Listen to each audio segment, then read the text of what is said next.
Harvey Glatman. They'd rather die than be with me. Growing up in Colorado, Harvey Glatman was a skinny loner with rabbit teeth. As a child, he began to exhibit antisocial behavior and bizarre sexual tendencies. As a teenager, he would break into women's apartments, tie them up and rape them, and then photographing them as souvenirs. In 1945, Glatman was caught breaking into a house and charged with burglary. While out on bail, he raped a woman and spent 8 months in prison as a result. Soon after his release, he moved to Albany, New York, where he was convicted of a series of extortion cases. He was arrested and diagnosed as a psychopath. However, Glatman was a model prisoner and was paroled in 1951. For the next 7 years, he worked as a television repairman in Denver, Colorado. In 1957, Glatman moved to Los Angeles. Using aliases, he posed as a photographer to lure young women with the promise of making them models. He trolled modeling agencies for victims and lured them to hotel rooms, where he paid them to pose in bondage poses under the pretext that they were about to be published in detective magazines. They were sexually assaulted by Glatman while he photographed them. He then strangled them, photographed their bodies, and dumped them in the desert. It wasn't until he tried to abduct a woman in his car with a gun to her head that a police officer noticed, intervened, and arrested the notorious killer. Knowing that investigators would soon find incriminating photographs of his victims in his home, Glatman confessed to 3 murders and eventually handed over the toolbox containing the photographs to police. He was convicted of 2 counts of first-degree murder and sentenced to death. On September 18, 1959, Glatman was executed in the gas chamber of San Quentin State Prison. Ted Bundy. I only enjoy killing. Ted Bundy was a good-looking law student. He always looked charming and attractive. No one would have thought he could be a serial killer like Charles Manson or Dennis Nielsen. Most of Ted's victims were different too. They were mostly beautiful, white, middle-class college students, and not usually the vulnerable women that serial killers would go after. Ted Bundy's 30 known victims didn't realize they were vulnerable. They became victims when they stopped to help in some way. Bundy would pose as a young man in need, eager for help with his sailboat or his books, wearing a fake arm cast with one arm in a sling or limping on crutches. Once he had them close to his Volkswagen Beetle, Bundy would reach for the lug wrench under the car and hit them over the head. He would then wrap them up, throw them into the car, and handcuff them. Bundy loved acting. He loved fiction. He also broke into apartment buildings at night to kidnap and kill. He would approach college girls in particular with long brown hair parted in the middle. It was the style of the day, but some wondered if this was his revenge on a girlfriend who, without realizing it, grew her hair that way. Perhaps, they speculate, she had dumped or humiliated him. All these traumas have cost the lives of others. Bundy's family history was complicated. He grew up in Philadelphia, mistaking his grandparents for his real parents and his real mother Eleanor for his older sister. From a very early age, Teddy, then Theodore Robert Cowell, took pleasure in scaring people. Perhaps he had been molested as a child or witnessed violence between family members. Bundy's first victim may have been 8-year-old Anne Marie Burr, who disappeared from her home in Tacoma, Washington on the morning of August 31, 1961. She was never found. Bundy, who was 14 when Burr disappeared, denied any involvement in her disappearance. However, Detective Robert Keppel's claim that Bundy never revealed the name of his first victim has fueled speculation that he killed her. There is good reason to think that Anne was Bundy's first victim. Ted and his mother lived with family members in Burr's neighborhood before she married. Bundy continued to visit these relatives after he moved away. Although Tacoma police did not take speculation about Anne Burr's disappearance seriously, her family did. In addition, Dr. Ronald Holm, a professor in the Department of Administration of Justice at the University of Louisville, who interviewed Bundy in prison, claimed that Bundy admitted to committing his first murder when he was 15. Bundy's first admitted murder was in January 1974. Bundy's first arrest occurred in August 1975.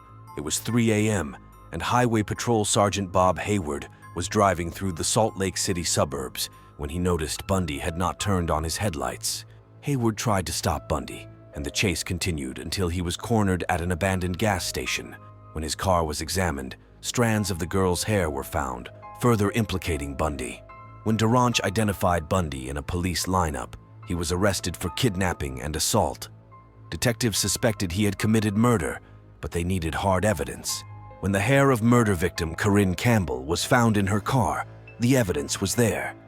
Taking advantage of the conflict of laws, Bundy became his own lawyer. During a break in the proceedings, he received permission to use the court's law library. Left on his own, Bundy jumped out of a library window and ran toward Aspen Mountain. Bundy roamed campgrounds for 6 days until police caught the fugitive in a stolen car. Bundy was placed in the Garfield County Jail in Colorado.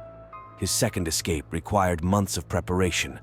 Bundy obtained a floor plan of the prison and a hacksaw from fellow inmates, cut the ceiling of his cell, and lost weight to fit inside. After trying the escape route several times, Bundy escaped from prison on December 30th, 1977. He stole cars, hitchhiked, took airplanes, and traveled by train to Tallahassee, Florida, where he rented a room near Florida State University. Once in the city, Bundy infiltrated a sorority house and attacked 4 young women, killing 2 of them. He then attacked a 5th woman in a nearby apartment. A few weeks later, Bundy abducted 12-year-old Kimberly Diane Leach outside her school. Police later found her body in a pigsty. A week after her disappearance, he was arrested for driving a stolen car. Witnesses identified him as the man from the sorority house and Kimberly's school. There was also physical evidence linking him to the murders. Convicted of 3 murders, Bundy was sentenced to death. In recent days on death row, Bundy confessed to the 36 murders he was suspected of and gave details of other murders that would link him to about 50 others. However, a court-appointed psychiatrist reduced the number of victims to about 100, and Bundy himself, Jr., had told Ronald Holmes that he had committed 300 murders in 10 states. Bundy offered to provide more detailed information about the missing women if his execution was delayed for several months, but Florida Governor Bob Martinez flatly refused to negotiate with the killer. On the evening of January 24, 1989, 42-year-old Ted Bundy died in the electric chair.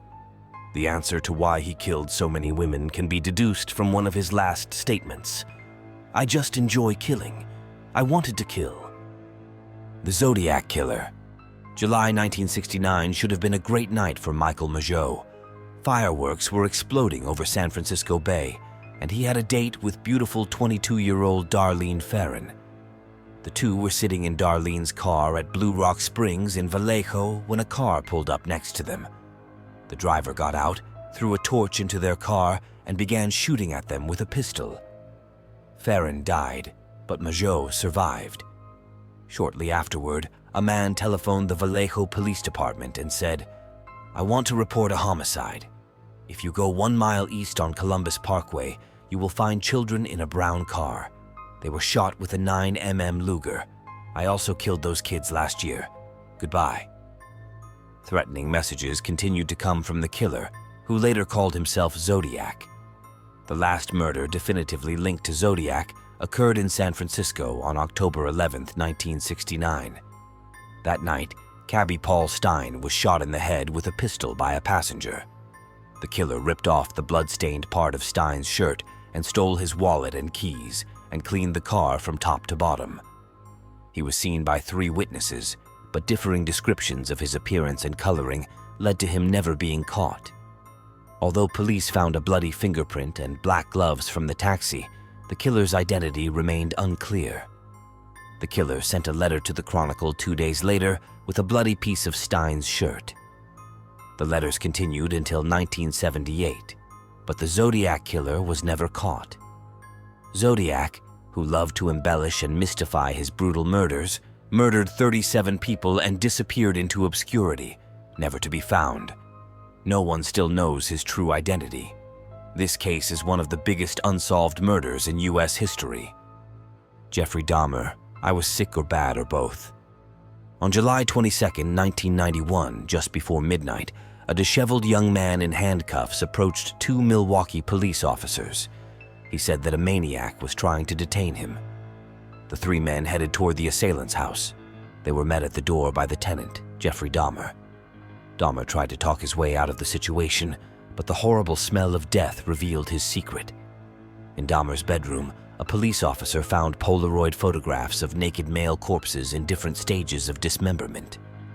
The background of the photos showed that they had been taken in the same room. Dahmer was arrested on the spot.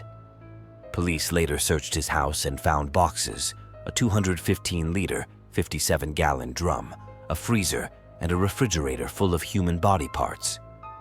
Several painted skulls and a human skeleton hung over the shower. At the police station, Dahmer confessed to the murder of 17 young men and to having necrophilic relations with their corpses. Dahmer also admitted to practicing cannibalism by eating parts of his victims' bodies.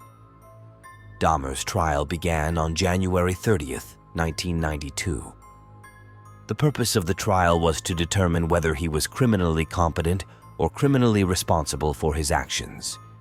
Despite convincing arguments on both sides, he was declared sane, and he was sentenced to 15 life sentences. On November 28, 1994, he beat his prison mate Christopher Scarver to death with a metal bar.